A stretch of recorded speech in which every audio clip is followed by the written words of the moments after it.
Another day, another video. Welcome back to the channel, everybody. Today we're watching the Big Bang Theory. This is the 13th episode of the 9th season. Hope you guys have been enjoying it so far. If you'd like to watch today's full episode, it is available for the link in the description below. Just click on it, put a password in, and enjoy. So 2 episodes ago, big momentous episode. Amy and Sheldon finally slept together. Yes, you know, we've been waiting for it for so long, and obviously I'm excited now for the full-on big aftermath. But last episode, we didn't actually carry on from that. It was basically like it didn't happen, you know. She was at a conference, obviously he was in his apartment, and it was an interesting episode really about Leonard, you know. Well, it wasn't exactly about Leonard, but basically Penny was trying to sell some sort of pharmaceutical drug that she obviously in sales with to a therapist, and she knew that this person knew that she was trying to sell it her, so she wouldn't ever schedule an appointment. So she decided, you know what, I'll send Leonard, see if he could scope it out, see if he can, you know, worm my way in and see if he could try and introduce me. Leonard went in there, started talking to her. He ended up obviously unloading all of this emotion over him, like this weight that he's got on his shoulders about his mum and everything that's taking over his life. And then obviously she agreed to actually meet Penny, who then went in and started talking to her about the drug, and then she flipped it, and then she started doing a therapy session on her, and she's just getting emotion out of everybody. It was pretty interesting, to be honest, and obviously we had a small discussion at the end of the episode by saying, you know, even normal people who don't feel like they ever need to go to therapy, you know, it'd be interesting to go there and sit down and see if they can actually get something off your chest that you didn't know that was actually there, and the weight that's been sitting on your shoulders now totally makes you free. Do you know what I mean? Because most people that actually go to a therapist say that it actually helps them. So that was interesting with them, but obviously, like I said, my favourite and my most interesting storyline is going to see, obviously, what the girls and guys say once they find out that these two have actually slept together, and I'm hoping that it's in today's episode that it is revealed. Thanks for checking it out. If you do enjoy it, please smash a like, really helps out. Subscribe if you're new, and as always, let's jump into today's episode.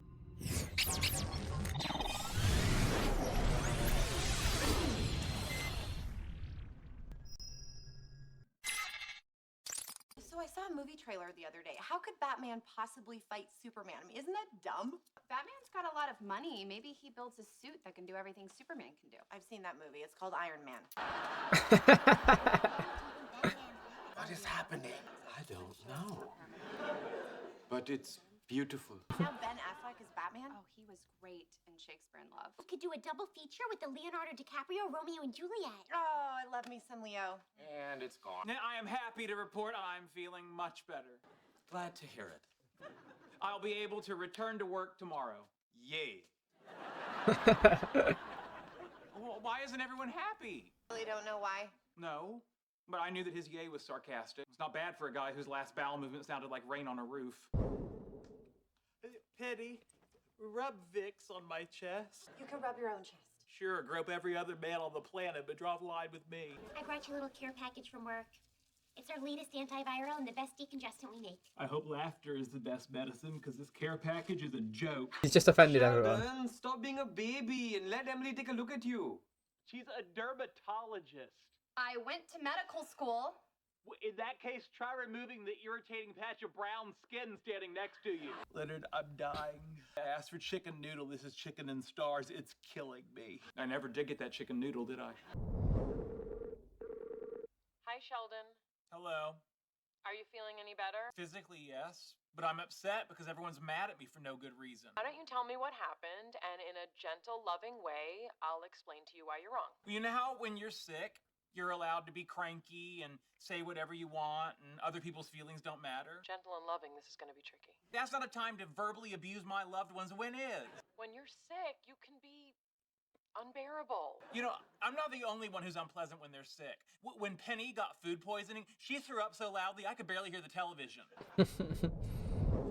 Hey, Stuart. Hey, where's Sheldon? Still sick? No, he's fine. We just needed a little break. From his comics the other day, he said, "Oh great, death is literally at my door." I wish we could do more stuff without Sheldon. I wish that all the time. Usually before I blow out birthday candles. No, Amy took some time off from him. Really improved their relationship. As long as it doesn't end with us having coitus with him, I'm in. You know, Penny and I have been talking about taking a weekend in Vegas. Maybe we should all go. Oh, maybe we could get one of those party buses to take us there. That sounds really fun. Yeah, that sounds fun. A party bus party don't stop. Guys and I were talking about renting a party bus and everyone going to Vegas. I mean, a party bus with booze and music, right? Not like juice boxes and video games. Oh, I'm in. When are we going? This weekend. Oh, where are we going? Well, Vegas, but... Ugh, Atlantic City without the taffy? No, thank you. Because actually you're not invited. No, that's hurtful. Well, then you don't even like it there. Yeah, I can consider a place America's urinal cake and still enjoy the occasional visit. Hi, Sheldon. What's new? Our friends are jerks and I'm mad at all of them. I said what's new, but sure. Did you refuse to apologize and act like they were stupid for being mad? You know, I liked it better when there was still a little mystery left in our relationship. I can't believe you're not on my side. You know, I was on your side when someone stole your car radio. I understand that you're upset because you feel left out, but I don't know why we're even talking about this. Apologize to them. I have empathy. Now, watch. Leonard made me soup and I was mean to him. Leonard made me soup and I was mean to him. Hey, I felt a little something. Well, now I feel terrible. Now let me see you feel bad for lying and staying in Detroit longer than you needed to. I feel so bad. Hey, we're both great at this.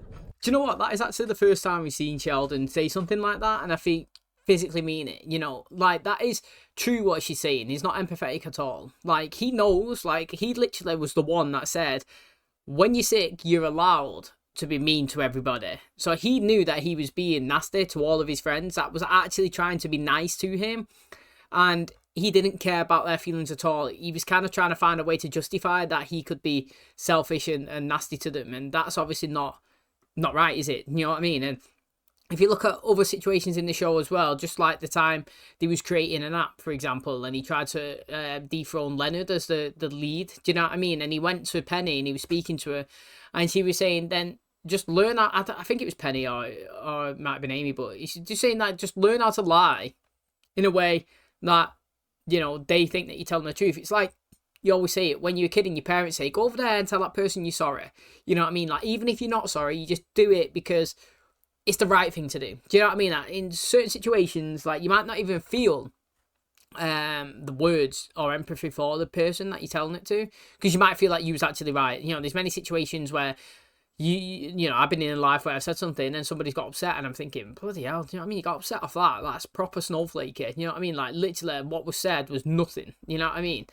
However, you know, you go over because you can see that they're upset and say, look, I'm sorry if it upset you. But you don't really mean it because you don't really think you done anything wrong. That's Sheldon in 99.9% of his situations. But when you know you're wrong, you happily go over and tell him you're sorry. Do you know what I mean? And that's where Sheldon's never done. And it was interesting, the fact that obviously he was saying it and saying it and saying it. And then he actually felt it. So that's going to be interesting. Get ready for an apology. And with the added twist of an M. Night Shyamalan movie, I'm going to mean it. So like every other M. Night Shyamalan movie I've seen, you spoil it in advance. Hey, if you didn't know Bruce Willis was dead the whole time, that's not on me. You tried to take care of me when I was sick, and I was mean to you. There's no excuse for that, and I'm truly sorry. I do feel bad. I'm not just saying it to be included on your trip. This left is for you to invite me to come, me to ask, are you sure? You to say, absolutely, and then me to bring it home with, how could I say no to that face? I'm still not coming. All right. What if I apologize to all of them? You apologize to everyone, they all say it's okay, then yes, you can come. Sounds like it's time for the Sheldon Cooper apology tour. You tried to comfort me when I was ill, and I treated you terribly. I'm sorry. To memorialize this occasion, here are your commemorative t-shirts. Sheldon Cooper apologized to me. He made it all better. All you did was offer maternal care and affection. Can this wait? Okay, fine, I accept your apology. Now get out. Wonderful. Now, would you mind holding up this shirt while I get... You brought me my comic books when I wasn't feeling well. That was thoughtful, and I was insensitive. This isn't me just wanting to go on the trip to Las Vegas. What trip to Las Vegas? The one everyone's taking this weekend on the party bus. I wasn't invited. That would be my understanding. What size t-shirt do you take? Yeah, you just say it's a couple weekend. You were being a good friend, and my illness was no excuse for my behavior. I'm sorry for saying dermatologists aren't real doctors. I'm sure you're tired of hearing that. Do you honestly think I hear that a lot? Well, I would imagine when your job is popping zit. Okay, the point is that we accept your apology. Just insulted me again. But he doesn't mean it. Well, I don't accept your apology. What are you doing? It's called standing up for myself. You should try it sometime. No, please don't leave. Point of clarification, are you still going on the trip? Because if not... Don't worry, you're good. I caused that fight. I feel terrible. I caused that fight. I feel terrible. Yeah, wow, I don't know which one I like more. The thing is, though, with Emily, it's interesting because she's not experienced Sheldon enough to know that getting something like this, an apology, is a rare occurrence. And sometimes you got to take what you can get. Do you know what I mean? Like, at the end of the day, he did kind of insult her, but, like, for Sheldon, that was hardly an insult. You know what I mean? For like a normal, if it was Raj saying it, or how would you be like, that's kind of insulting? For Sheldon, that's minor. It's very minor. And the fact is, it come with, and also I'm sorry at the same time. It's like, sometimes he does a backhanded compliment. That's what he does. But like, I don't know. I understand where Emily's coming from because she's not experienced him a lot. And obviously we have. And if you look at all of the friends, regardless of what he said and what he'd done to them, they all accepted it because they know that these don't come around often. So when they do, you get t-shirts, you know what I mean? But it's interesting that obviously Raj, well, he didn't stick up for Sheldon, but he was kind of trying to say that to her, that, do you know what I mean? He's trying to apologise and then obviously got in a fight himself. So, was the fight really bad? Well, no, as a fight, it was excellent. You know, she used harsh language and slammed the door. Although, as I say this, that might not have been what you were asking. All I know is after the fight, I went to Emily's to They're not going on the trip. What is wrong with you? caring about what's wrong with me.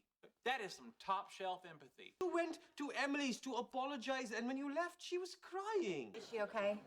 Yeah, I calmed her down, but she's not going to Vegas if he's going. I've realized that the most genuine way to demonstrate the remorse I feel is to let you have this weekend to yourselves. But to be fair, that is big of him. That actually was. Stripper pole. You know what that means? The Raj will be on it before we make it to the freeway. You know it. Well, I would like to propose a toast to a well-deserved weekend. My plan was to jump out at the state line, but one of my nose plugs fell into the toilet. Told him this was a bad idea. Hey. Please give me one more chance to apologize to Emily. As I'm sure you know, I'm considered an odd fellow. While I often say the wrong thing, in my heart, I mean well. I think that you are a smart and wonderful woman. For all the times I've offended you, and all the times that I'll offend you in the future, I'm sorry. Thank you. I'll be leaving now. It's okay, Sheldon. Come with us. Sure, you'll all have a better time without me. Yeah, let's go, Stuart. But I want to stay. Stuart, now! I know he's a jerk, but I actually feel bad for him. And now you see the problem. Come on, you pain in the ass. I'm a pain in the ass,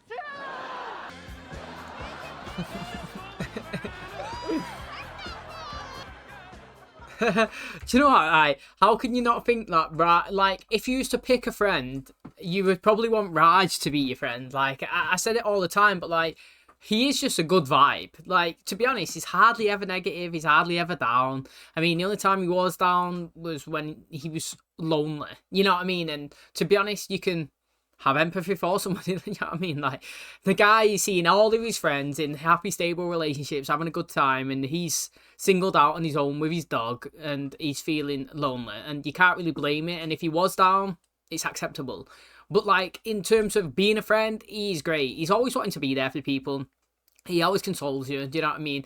He'll cook for you. You know, he likes partying. He likes going out. He likes activities. You know what I mean? He wants to do trips. You know what I mean? Like, he loves like games night as well. He organises everything. He likes to take charge. You know, he's just a good vibe. I feel like he's a great friend, to be honest. And if I was to pick somebody out of that group to be a friend, I would probably pick Raj. You know, everybody has their own traits and stuff, and obviously he's not the funniest out of them, but like being funny is not just the best thing about being a friend, is it? It's all the ins and betweens. And like I just said to him about him, you know, he's caring, he likes to have fun, he's always there for you, and you know, he likes game nights and organising things and just having a good time, and he's not really embarrassed about doing anything either. You know what I mean? If you look at it, do you remember when it was supposed to be Leonard's surprise party and he ended up going to the hospital, I think it was, and then they come back and he was in the apartment, then he tie around his head and his shirt off and he was singing on the karaoke. Do you know what I mean? Like, he's always just there having a good time if it's any party associated around. So I don't know, I really do like Raj, and obviously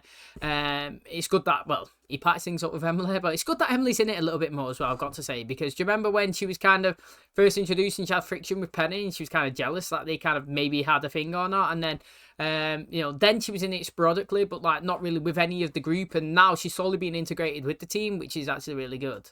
Okay, that is going to wrap up today's episode. Thanks so much for checking out the channel today. Hopefully you guys enjoyed it. So Amy's still at a convention, and obviously Sheldon's here on his own. And, you know, he actually made some big growth in today's episode. I feel like his characters obviously grew throughout the series, and, you know, his feelings and his emotions and kind of understanding things. You know, he never usually gets sarcasm and jokes and, you know, picking up whenever he's hurt somebody and offended them. And, you know, he's actually obviously learnt that, and Amy's helped him progress as a character. And if you look in today's episode, he's kind of learnt what empathy is, and he's gone around and he's apologised to everybody. And I know that, you know, he give Emily like a backhanded compliment, but like I was trying to say, obviously from Sheldon, you know, you've got to accept that they don't come around often. And the fact is, many a times, you remember when he offended the what is it, the HR person from his work, and he obviously offended was it Alice or something? I can't remember now. No, Alice I think was Leonard's girlfriend. He had an assistant, I can't remember what she was called, and